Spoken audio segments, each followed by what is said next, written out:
परमेश्वर के अनुग्रह से ये समय आ पहुंचा है कि हम नीति वचन के अब अंतिम अध्यायों के भी अंतिम अध्यायों में आ गए हैं और आज हम नीति वचन के 30वें अध्याय के ऊपर अपना ध्यान केंद्रित करने जा रहे हैं, जहां पर हम इस बात को देखेंगे कि सुलेमान एक नए नाम के साथ खुद को इंट्रोड्यूस करता है और सुलेमान के जीवन के अंदर जो भी असफलताएं उसने फेस करी, जो भी वो अयोग्य गिना गया अपनी ही नजरों में, जब वो गिर गया और उसने जब उन बातों को लिखा तो क्या बातें सुलेमान हमको बता रहा था, क्या हमको समझा रहा था, उन्हीं बातों को आज हम जानने और समझने जा रहे हैं। और यहाँ पर एक और बात बहुत ज्यादा महत्वपूर्ण है कि नीति वचन का 30 अध्याय और नीति वचन का 31वां अध्याय जो है, आप ओरिजिनल हिब्रू के अंदर यदि इन अध्यायों के पहले वचनों को पढ़ेंगे तो वहां पर इन अध्यायों को नीति वचन ना बोल करके इनको प्रोफेसी यानी कि भविष्यवाणी कहा गया है। इंग्लिश की बाइबल में भी आप पढ़ेंगे तो वहां पर नीति वचन की जगह इन अध्यायों को प्रोफेसी कह करके ही संबोधित किया गया है। 11वें वचन के अंदर अब उस बात को आप समझेंगे कि क्यों पहले वचन के अंदर इन सारे वचनों को प्रोफेसी कहा गया है, भविष्यवाणी कहा गया है। यहां पे लिखा है ऐसे लोग हैं। हिब्रू बाइबल में पढ़ें या इंग्लिश बाइबल में पढ़ें तो वहां पे लिखा हुआ है एक ऐसी जनरेशन है, एक ऐसी पीढ़ी है। यहां पर एक जनरेशन की बात की जा रही है, यानी अब भविष्यवाणी बोली जा रही है। एक पीढ़ी के लोग ऐसे हैं, यानी एक जनरेशन के लोग ऐसे हैं जो अपने पिता को श्राप देते और अपनी माता को धन्य नहीं कहते। यानी सुलेमान बता रहा है एक पीढ़ी ऐसी आएगी अंत के दिनों में जो अपने पिता को श्राप देगी। पिता को श्राप क्यों देगी, कैसे देगी? यहूदी ज्ञानी बताते हैं जब पिता किसी गलत काम को करने से फटकारेगा, डांटेगा, तो वो अपने पिता की बेइज्जती करेंगे, वो अपने पिता की गलतियों को ढूंढ करके लाएंगे कि तुम भी तो ऐसे हो, आप भी तो ऐसे हो, आपने भी तो ऐसा किया, आपने भी तो ये गलती करी। वो अपने पिता को श्राप देंगे। और माँ जो अपने बच्चों को हमेशा पुचकारती रहती है, उनकी गलतियों के अंदर भी उनकी ही तरफदारी करती है, इतना प्यार करने वाली माँ को भी वो ब्लेस नहीं करेंगे। ब्लेस करने का मतलब है बुढ़ापे में संभालेंगे तक नहीं, उसको ऐसे ही छोड़ देंगे। तो एक पीढ़ी ऐसी आ जाएगी, सुलेमान ने बताया। और उस पीढ़ी में आज हम हैं, इसमें कोई इफ और बट नहीं है, उस पीढ़ी में आज हम जी रहे हैं। फिर वो कहता है 12वें वचन में ऐसे लोग हैं, यानी एक पीढ़ी के लोग ऐसे हैं, एक और जनरेशन है। अंत के दिनों में एक और जनरेशन आएगी। कैसी जनरेशन आएगी? जो अपनी दृष्टि में शुद्ध हैं और उनका मैल धोया नहीं गया। यानी ऐसी जनरेशन आ जाएगी जो इस बात को मानने तक को तैयार नहीं होगी कि उनके जीवन के अंदर कोई पाप पाया जाता है या उनको उद्धार की जरूरत है, उनको बचने की जरूरत है। उनको लगेगा ही नहीं कि वो कुछ ऐसा गलत काम कर रहे हैं। आज आप देख लीजिए, जो समलैंगिकता है, होमोसेक्सुअलिटी जो है, जिसके लिए बाइबल में लिखा हुआ है कि मैं होमोसेक्सुअल से नफरत करता हूं, चर्च ऑल्टर के ऊपर मैंने अभी टेलीग्राम के मेरे चैनल पर मैंने एक फोटो पोस्ट करी थी कि चर्च ऑल्टर के ऊपर समलैंगिकों का झंडा जो है वो वहां पे रखा हुआ है। कितने सारे भारत के अंदर एक चर्च काउंसिल है, सारे मेनलाइन चर्चेस की एक काउंसिल है।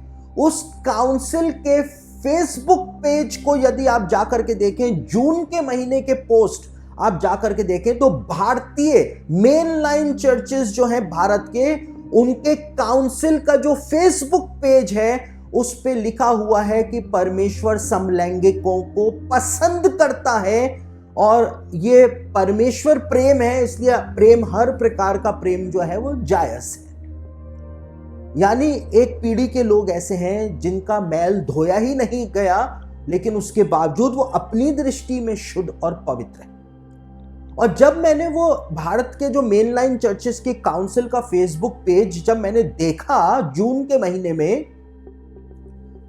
तो मुझको तब जाकर के समझ में आया कि क्यों भारत के मेनलाइन चर्चेस में मेरा विरोध किया जाता है कि मैं समलैंगिकता पे बोलता क्यों हूं।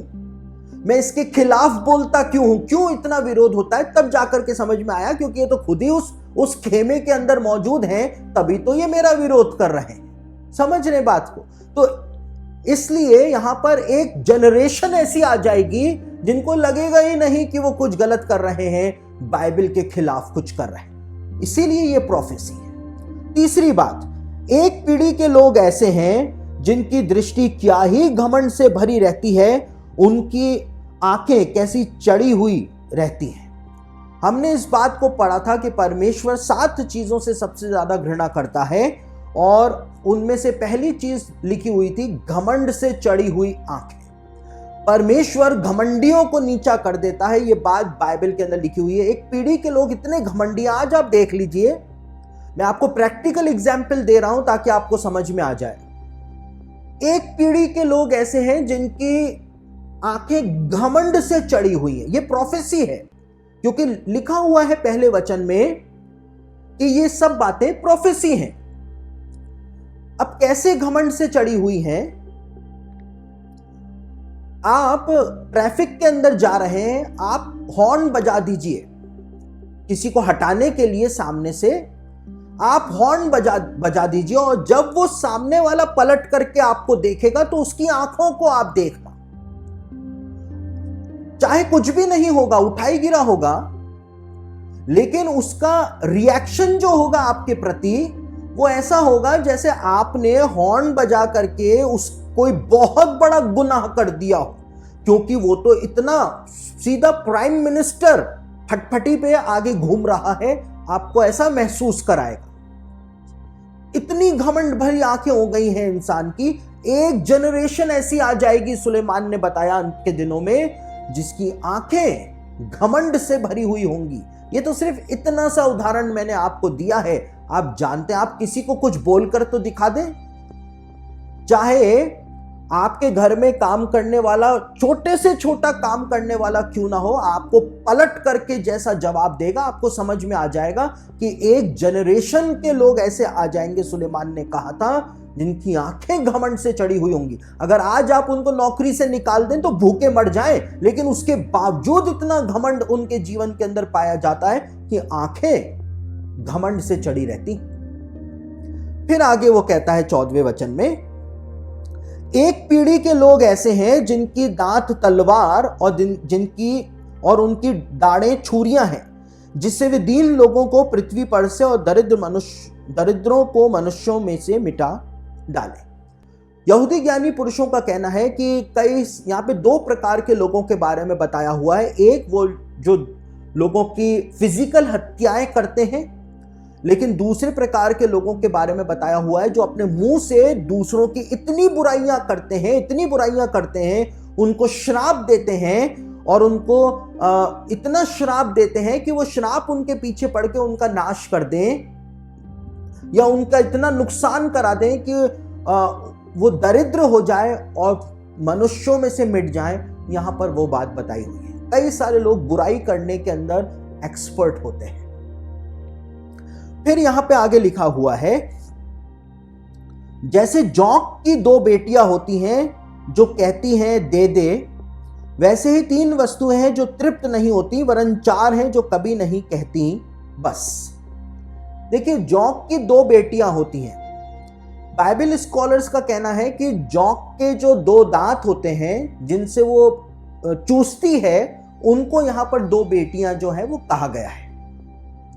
2 दांतों से वो जो चूसती है, खून चूसती है, जो भी और चूसती है, उनको यहां पर 2 बेटियां कहा गया है और वो हमेशा चूसती ही रहती हैं। वैसे ही 3 वस्तु हैं जो कभी तृप्त नहीं होती, वरन 4 हैं जो कभी नहीं कहती बस। कौन कौन सी चीजें हैं? अधोलोक और बांझ की कोख, भूमि जो जल पीकर तृप्त नहीं होती, और आग जो कभी नहीं कहती बस।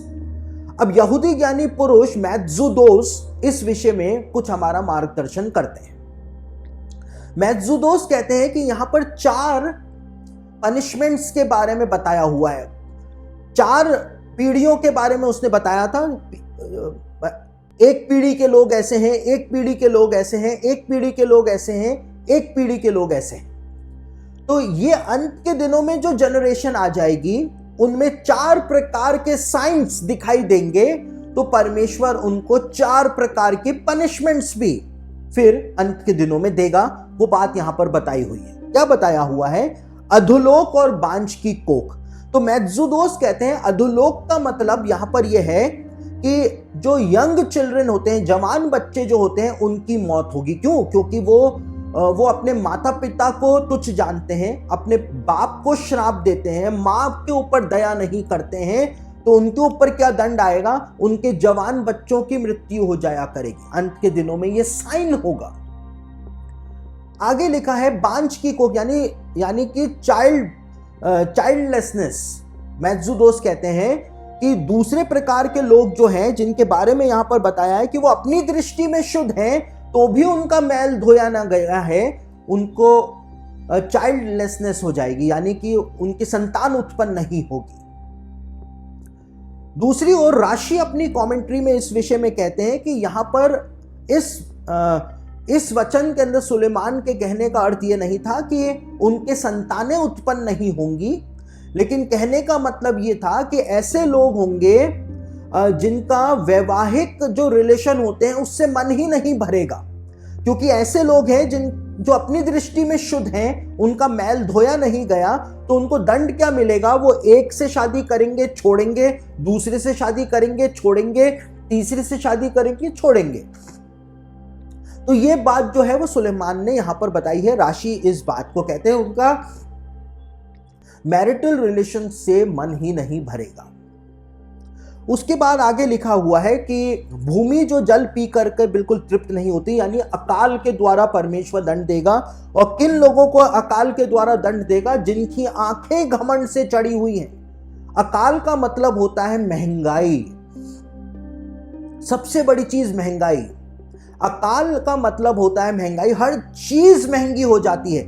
एक जनरेशन ऐसी आ जाएगी जिनकी आंखें घमंड से चढ़ी हुई हैं, और उनको दंड क्या मिल रहा है? महंगाई। आज क्या हो रहा है? सिर्फ भारत की बात नहीं, पूरी दुनिया की बात आप देख लीजिए। पूरी दुनिया में महंगाई हो रखी है, पूरी दुनिया में। और उसके बाद लिखा हुआ है यहां पर आग जो कभी नहीं कहती बस। मैथ्सूदोस कहते हैं इस आग का मतलब है नरक की आग, यानी कि वो लोग जो अपने मुंह से दूसरों की बुराइयां ही बुराइयां करते रहते हैं। एक जनरेशन के लोग ऐसे हैं जिनके दांत तलवार और जिनकी दाढ़ें छुरियां हैं। ऐसे लोगों के लिए क्या दंड ठहराया गया है? नरक की आग उनके लिए ठहराई गई। तो इसीलिए यहां पर नीति वचन के 30 अध्याय के पहले वचन में ही लिखा हुआ है कि ये बातें नीति वचन नहीं है, ये बातें जो है वो भविष्यवाणी है। सुलेमान भविष्य के बारे में कुछ बता रहा था।